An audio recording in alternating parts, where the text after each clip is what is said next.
Ei, ok. Bom, galera, hoje vamos falar um pouco sobre o capítulo 7, né, do livro Desperte Seu Gigante Interior. Bom, o capítulo é como conseguir o que você realmente quer, o que nós realmente queremos, né? E ele começa falando sobre por que muitas pessoas, inclusive vários artistas importantes como Elvis Presley, muitos outros, às vezes se entregam para drogas, comida em excesso e esse tipo de coisa.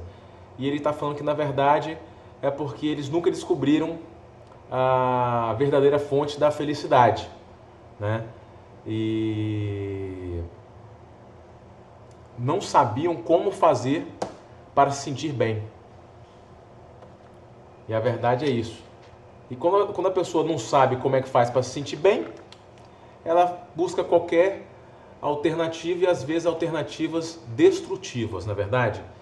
Então, o que ficou demonstrado para essas pessoas é algo bastante familiar para muita gente. Número um, não sabia o que realmente queriam na vida e por isso se destruíram com uma variedade de ânimos artificiais alterantes.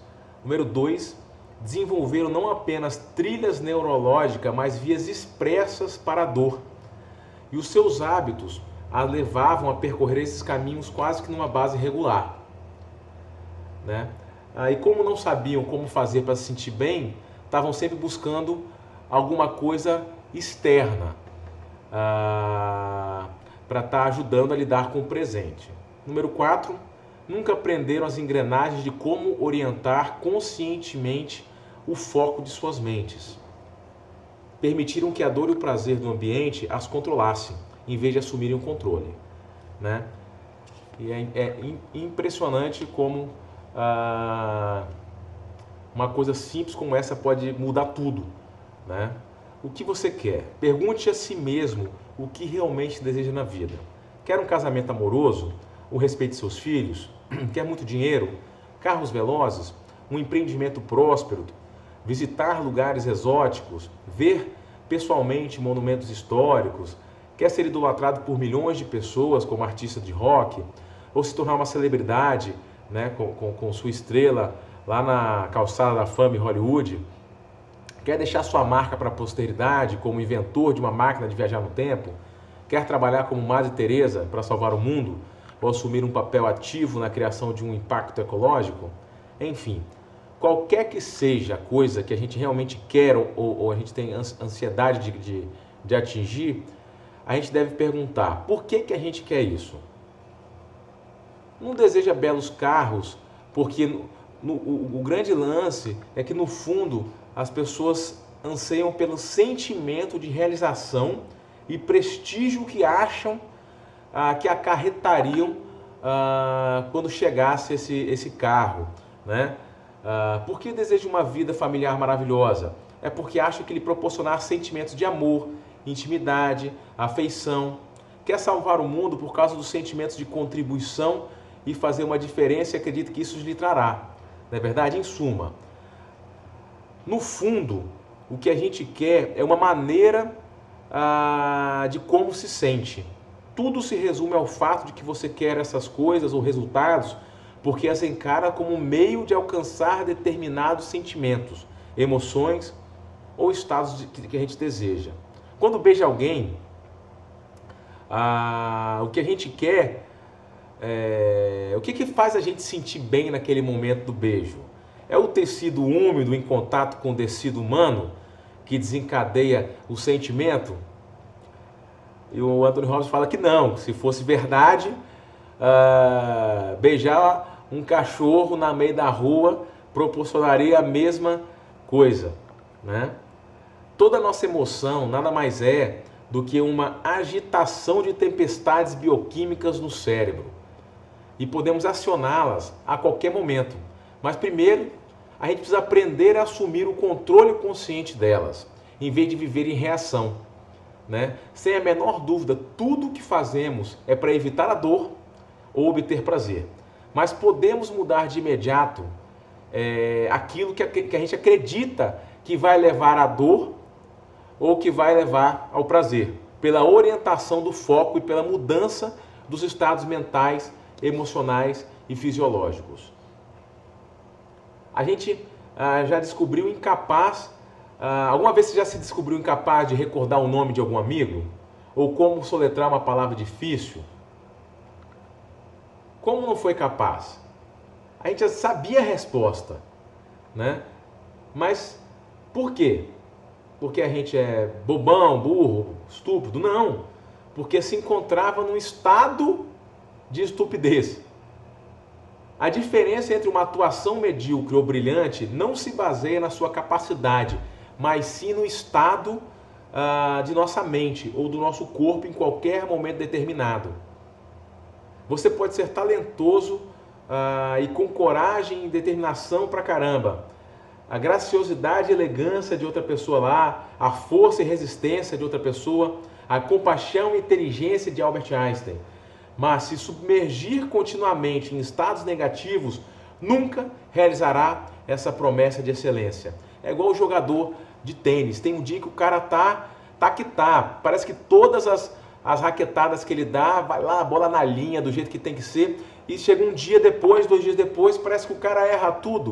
Não é verdade? Todas as bolas ficam na rede. Por quê? O cara desaprendeu a jogar de um dia para o outro? Não, é o estado de espírito. Às vezes nós estamos em estado de espíritos que ajudam a gente a termos recursos para estarmos no nosso 100%, e às vezes a gente está tendo um dia ruim, às vezes a gente está, enfim, está com um sentimento ruim, e isso afeta o nosso comportamento, né? O nosso comportamento ele não é apenas resultado da nossa capacidade, mas do estado em que a gente se encontra no momento. Para mudar a nossa capacidade, a gente precisa mudar o nosso estado. Para aproveitar os incontáveis recursos que existem dentro da gente, nós precisamos nos ingressar num estado de aproveitamento e expectativa ativa. E quando a gente faz isso, os milagres ocorrem, né? O poder do movimento. Uma das distinções mais importantes que o autor aí, o Anthony Robbins, tem feito, né, é simplesmente a seguinte: a emoção é criada pelo movimento. A emoção é criada pelo movimento. Tudo o que sentimos é resultado da maneira como usamos os nossos corpos. Até mesmo mudanças mínimas nas expressões faciais ou gestos mudarão a maneira como nos sentimos em qualquer momento determinado.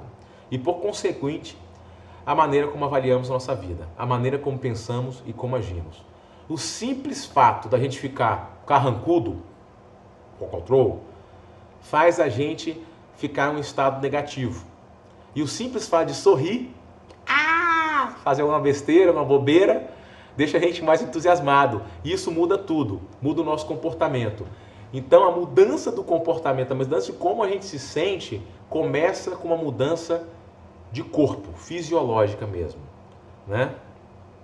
Cada emoção tem uma fisiologia específica vinculada: postura, respiração, padrões de movimento, expressões faciais.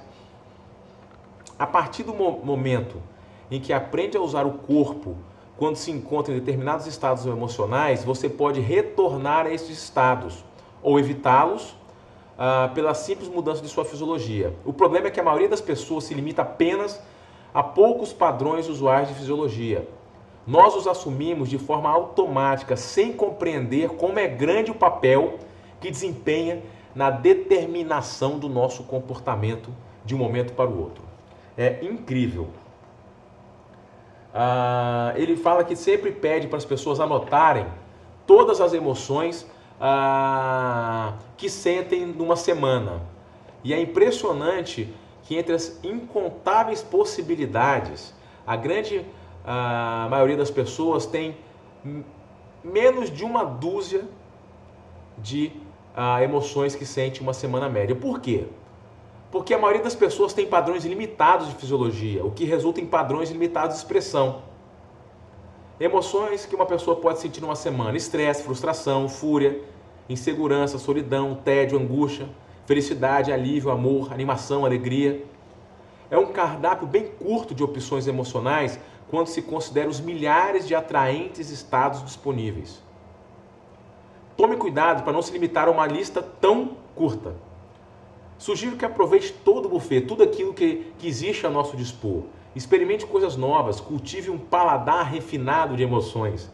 Que tal experimentar mais entusiasmo, fascínio, jovialidade, intriga, sensualidade, desejo, gratidão, encantamento, curiosidade, criatividade, capacidade, confiança, indignação, ousadia, reflexão, bondade, grandeza, gentileza, humor?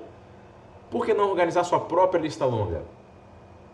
Você pode experimentar qualquer dessas coisas pela simples mudança da maneira como usa o nosso próprio corpo.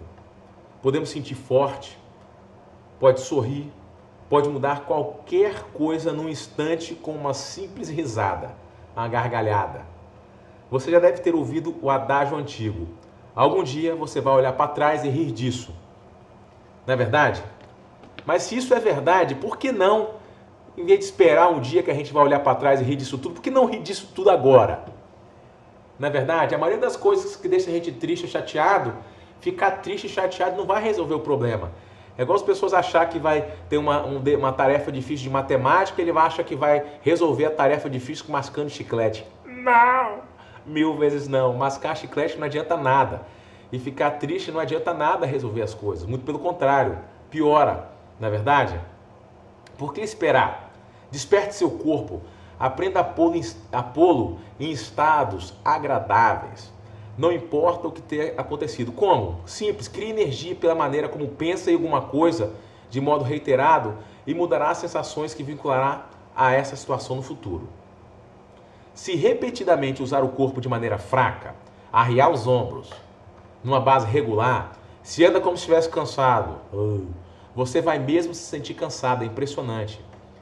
E como é que a gente pode fazer o contrário? Simples, o corpo segue nossas emoções. O estado emocional começa a afetar o corpo e se torna uma espécie de círculo virtuoso. Repare na maneira como está sentado nesse momento. Trate-se de ficar ereto. Repare na maneira como está sentado agora. Crie mais energia em seu corpo, enquanto continua não apenas a ler, mas também a absorver esses princípios. Quais são as coisas que a gente pode fazer para imediatamente mudar o nosso estado? E com isso a maneira que a gente se sente e a gente se desempenha. Primeiro, aspire fundo pelo nariz e exale pela boca. Ponha um enorme sorriso no rosto. Sorria para os seus filhos. Se quer de fato mudar sua vida, assuma o compromisso para os próximos 7 dias de passar 1 minuto, 5 vezes ao dia, sorrindo de orelha a orelha, diante do espelho. Fica lá, olhando para o espelho. Ai, menino. Se ficar lá, a gente vai começar a achar que a gente é bobo, achar engraçado o que a gente está fazendo, e isso começa a mudar o nosso estado de espírito, não é verdade? Será que a maioria dos ricos ficam rindo muito porque é rico, ou é rico porque fica rindo muito? Isso acaba alterando o estado de comportamento da pessoa e o estado de recursos para que melhore o seu comportamento. Não é uma pergunta engraçada? Interessante? Se você quer realmente melhorar sua vida, aprenda a rir. Além dos 5 sorrisos por dia, obrigue-se a rir sem qualquer motivo 3 vezes por dia durante 7 dias. Acho que eu fiquei bom nesse negócio de sorrir. Pensa no cara que acha tudo engraçado. É engraçado aqui em casa que até quando a Riane está chateada comigo, eu acho tão divertida a cara dela quando ela está chateada, que eu começo a rir. E aí não tem como brigar uma pessoa ficar rindo, não é verdade? É lógico que pelos primeiros 5 segundos ela fica chateada porque eu estou rindo, mas depois ela começa a rir também. Né? Sabe que o riso pode fazer pelo seu corpo físico? Estimulando o sistema imunológico. Né? Qualquer um pode continuar a se sentir bem, se já se sente bem. Não é preciso muito esforço para conseguir isso, mas o fundamental na vida é ser capaz de se fazer sentir bem quando a pessoa não se sente bem, ou quando nem mesmo quer se sentir bem. Saiba que você pode fazer isso num instante, usando o corpo como instrumento para mudar esse estado. A chave para o sucesso é criar padrões de movimentos que criem confiança, um senso de força, flexibilidade, um senso de poder pessoal e diversão. Compreenda que a estagnação decorre da falta de movimento. Pode pensar num velho, alguém que não circula muito? Então, envelhecer não é uma questão de idade, é uma ausência de movimento. É a suprema ausência de movimento que significa morte. Se avistar crianças andando por uma calçada depois da chuva e houver uma poça à frente, o que elas vão fazer quando chegarem nessa poça? Vão pular nela. E também vão rir, vão se molhar, vão se divertir. E o que faz uma pessoa mais velha, mais madura? Contorna a poça? Não se limita a contornada, pois vive sempre se queixando. Você quer viver de uma maneira diferente? Quer viver com vigor em seus passos? Um sorriso no rosto? Por que não converter a jovialidade numa nova prioridade nossa? Fazer com que a gente se sinta bem, sem precisar de um motivo para se sentir bem. Estar vivo. Pode se sentir bem na hora que quiser. Se você quisesse, poder da concentração, se você quisesse, não poderia ficar deprimido de um momento para o outro? Pode apostar que sim, só por focalizar alguma coisa em seu passado, que foi horrível. Não temos todos uma experiência lamentável no passado? Sim, temos. E se a gente focalizar tempo suficiente, ficar imaginando e remoendo, voltar a assistir esse filme na nossa mente o tempo todo, centenas e centenas de vezes, o que vai acontecer? É lógico que vai fazer com que a gente se sinta mal, não é verdade? Por que ficar assistindo a gente próprio nos nossos papéis que a gente menos gostou, contracenando com o artista que menos que aprecia? Por que projetar de novo desastres financeiros ou péssimas decisões na nossa carreira? Esses filmes de classe B, é claro, não se limita à nossa experiência passada. Você pode focalizar neste momento alguma coisa que pensa lhe fazer falta e se sentir mal. Melhor ainda, podemos focalizar algo que ainda nem aconteceu e se sentir mal por isso. A gente pode rir disso agora, mas infelizmente é o que a maioria das pessoas fazem todos os dias. Se quiser sentir como se estivesse em êxtase nesse exato momento, o que a gente tem que fazer? Nós podemos fazer com a mesma facilidade. Basta a gente focalizar ou recordar o momento que experimentou o êxtase. Nós somos capazes de focalizar como o nosso corpo se sentiu? Claro. Nós somos capazes de lembrar de detalhes tão vívidos que se tornem de novo plenamente associados a esses sentimentos? Pode apostar que sim. E você também é capaz de focalizar as coisas em sua vida com que se sente extasiado nesse momento, em tudo que se sente que é maravilhoso em sua vida. E pode focalizar as coisas que ainda não aconteceram, imaginando que ela aconteceu, que está tudo excelente, que está fora de controle. Isso começa a afetar o nosso corpo, o nosso sentimento, como a gente se sente e, consequentemente, o nosso comportamento. Tudo o que focalizamos se torna nossa ideia da realidade. O foco não é a verdadeira realidade, porque a visão de uma pessoa é apenas a percepção do modo como as coisas realmente são. Vamos supor que você foi a uma festa com sua câmera, sentou num canto, focalizou um grupo de pessoas discutindo. Como essa festa seria representada no seu filme?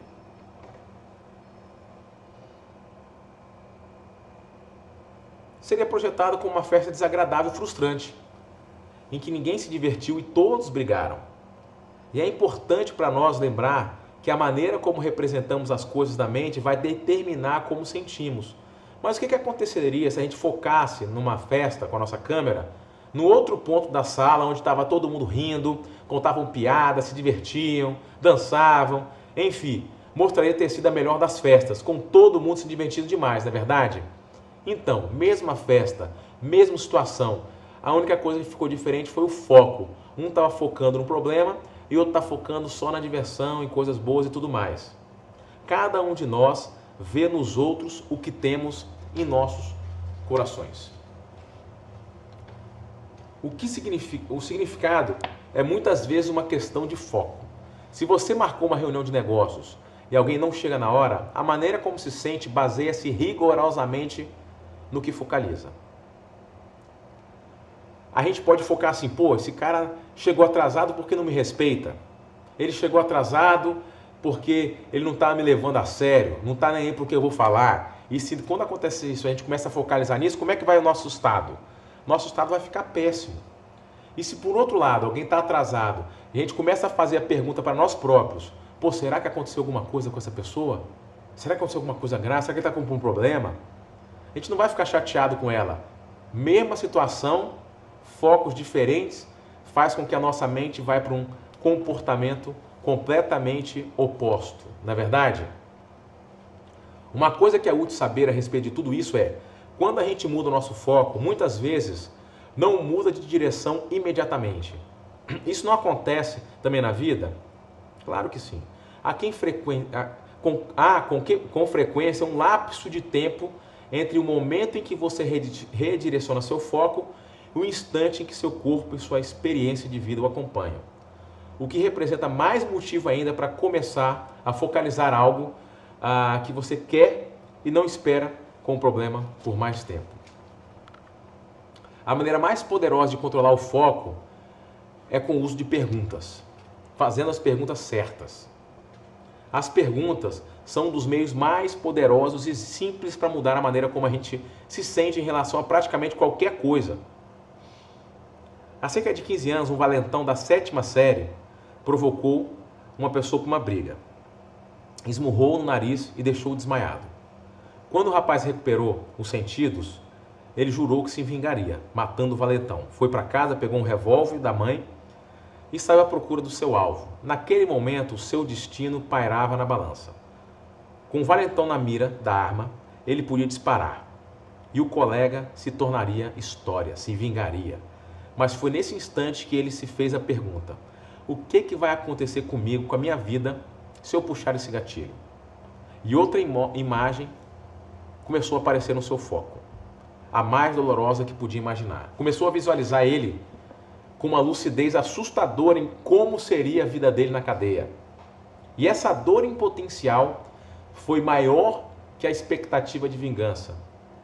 Ele desviou a arma, atirou numa árvore.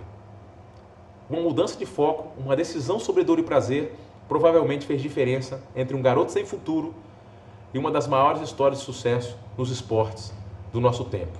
O nome desse rapaz é Bo Jackson, que eu sei lá quem que é.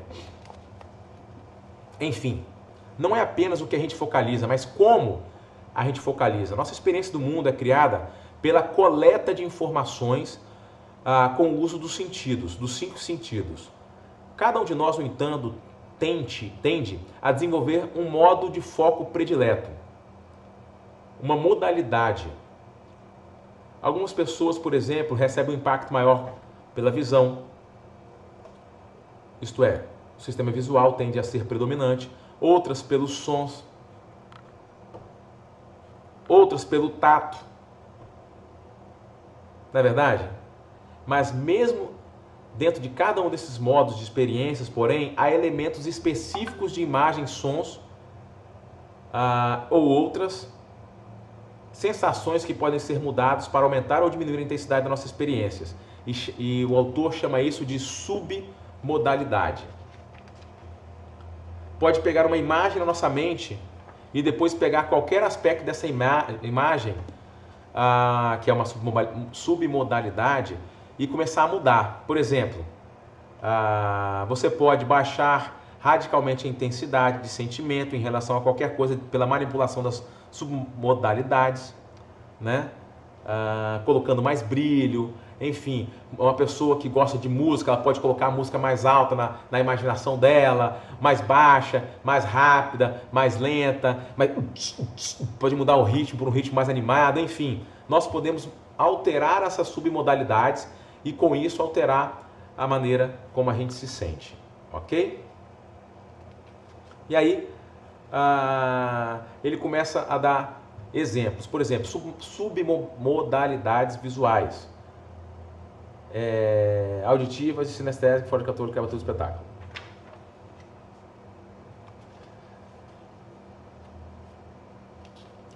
Por que ele está falando disso? Ele está falando disso porque nós podemos mudar os nossos estados e, consequentemente, mudar a nossa vida. Como assim? Nós podemos mudar agora o nosso estado de muitas maneiras, e todas são bem simples.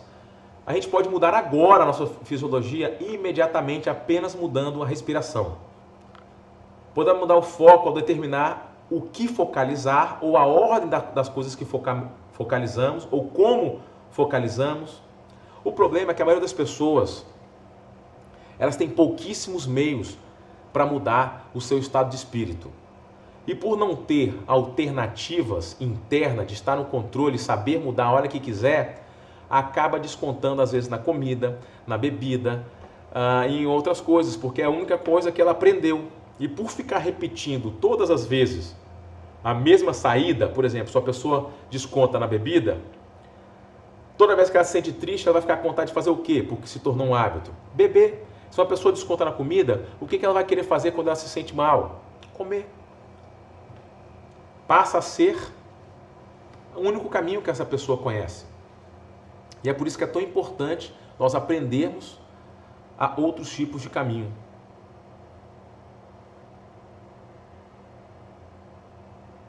Se você quer fazer uma dieta, não vai dar certo se estiver num estado de apreensão, preocupação ou frustração. Você precisa assumir um estado de determinação para alcançar o êxito. Ou se quer ter um desempenho melhor no seu trabalho, compreenda que a inteligência é muitas vezes um fator de estado. Impressionante, né? A primeira habilidade que a gente deve dominar é a capacidade de mudar o nosso estado instantaneamente. A segunda habilidade é a capacidade de mudar o nosso estado de forma sistemática em qualquer ambiente. E a terceira habilidade é estabelecer um conjunto de de padrões habituais para usar sua fisiologia e foco, a fim de se sentir sistematicamente bem, sem qualquer esforço consciente. Minha definição de sucesso é viver sua vida de uma maneira que o leve a sentir toneladas de prazer e quase nenhuma dor. E o quarto e último objetivo é possibilitar que outros mudem seu estado de um momento para o outro, mudem seu estado em qualquer ambiente, mudem seu estado para o resto de suas vidas. Tudo que a gente realmente quer na vida é mudar como a gente se sente. Mais uma vez, todas as nossas emoções não passam de tempestades bioquímicas em nosso cérebro e nós podemos controlá-las a qualquer momento que a gente quiser. Nós podemos sentir êxtase agora, podemos sentir dor ou depressão. Tudo depende da gente. Não precisamos de drogas, bebida, comida ou qualquer outra coisa externa para conseguir isso. Basta aprendermos a controlar nosso estado de espírito, do jeito que tem que ser. Você sabe como fazer para se sentir bem? Parece uma pergunta estúpida, não é mesmo? Mas você possui, de fato, um conjunto de meios específicos para conseguir isso sem uso de comida, álcool, droga, cigarro ou qualquer outra fonte viciante? Tenho certeza de que você dispõe de alguns meios assim. Mas vamos expandir a lista. Nesse momento, tratemos de identificar alguma das opções positivas que você já tomou para fazer o sentir bem. Sente agora, escreva uma lista de coisas que já faz para mudar como se sente. Né? Não sei como vocês colocaram aí. Eu coloquei sorrir, fazer besteira, escutar minhas músicas favoritas como Where the Streets Have No Name.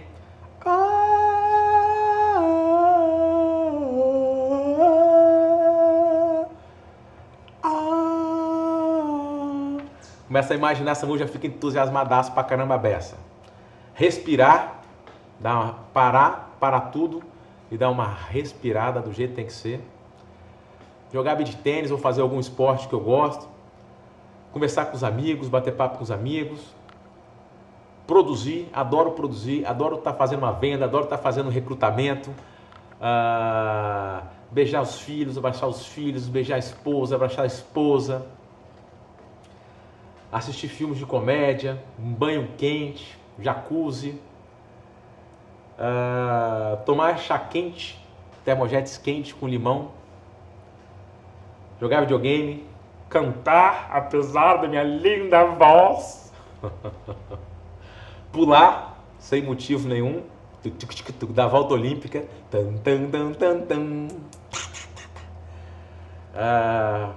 ser VIP, enfim, diversas coisas.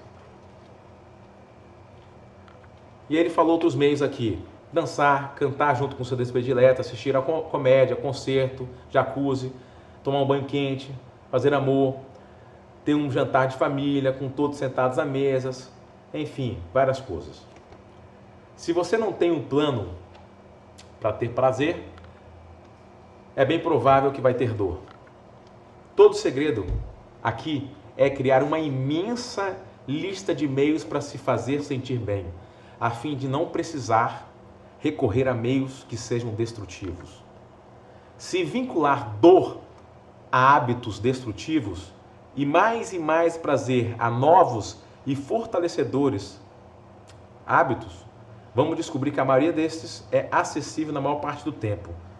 Torne essa lista uma realidade, desenvolva um plano para o prazer em cada um de todos os nossos dias. Não se limite a esperar de que o prazer vai surgir do nada, de repente. Prepare-se para o êxtase. Abre espaço para o prazer e felicidade, fora de controle, quebra tudo, espetáculo. Né? La vida é bella. E esse foi o nosso capítulo 7. Espero que tenha gostado.